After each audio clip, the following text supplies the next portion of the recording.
हम और आप तो यार मर्द हैं, मर्दों के मुकाबले में औरतों को अकल कम होती है।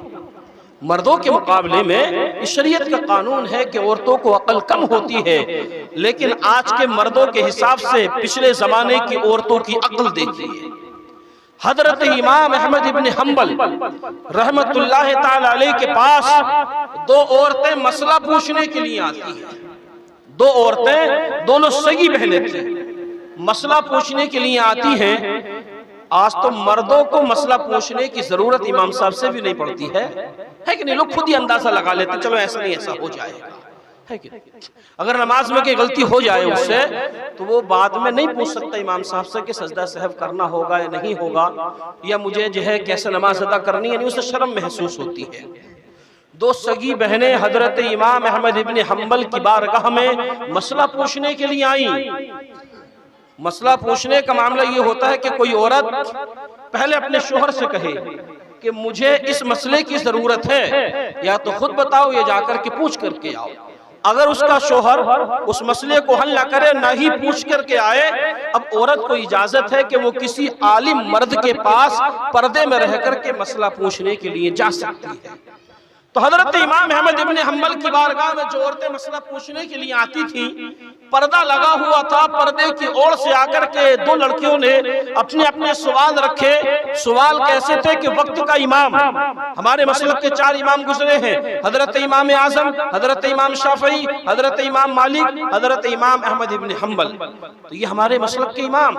हजरत इमाम अहमद इब्न हम्बल से जब इन दोनों बहनों ने अपने मसले पूछे, तो बजाय जवाब देने के हजरत इमाम अहमद इब्न हम्बल ज़ारो क़तार रोने लगे, आंखों से आंसू, दाढ़ी तर हो गई। लड़कियां खामोश बैठी हैं, सोचने लगी कि न जाने हमने कैसा मसला पूछ लिया कि हजरत रोने लगे। थोड़ी देर के बाद में हजरत इमाम अहमद इब्न हम्बल ने कहा कि तुम फिर से बताओ कि तुम्हारा मसला क्या है, तुम्हारा सवाल क्या है?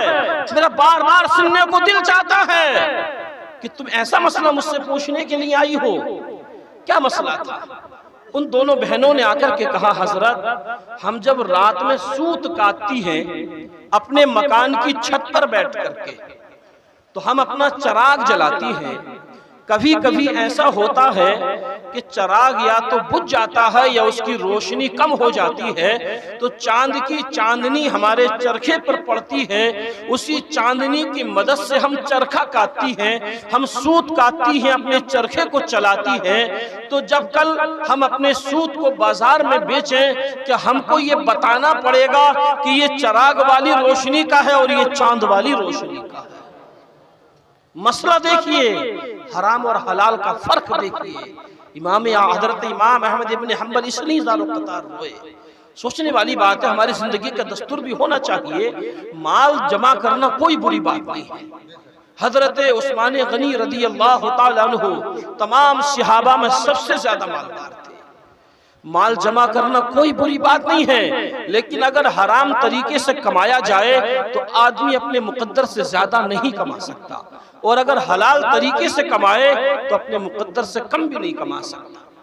मसला पूछा कि हजरत जब हम इसको बाजार में बेचें तो हमें ये बताना पड़ेगा कि ये चांद वाली रोशनी का है और ये चराग वाली रोशनी का है। दूसरा मसला आगे उन्होंने रखा, दूसरा सवाल रखा।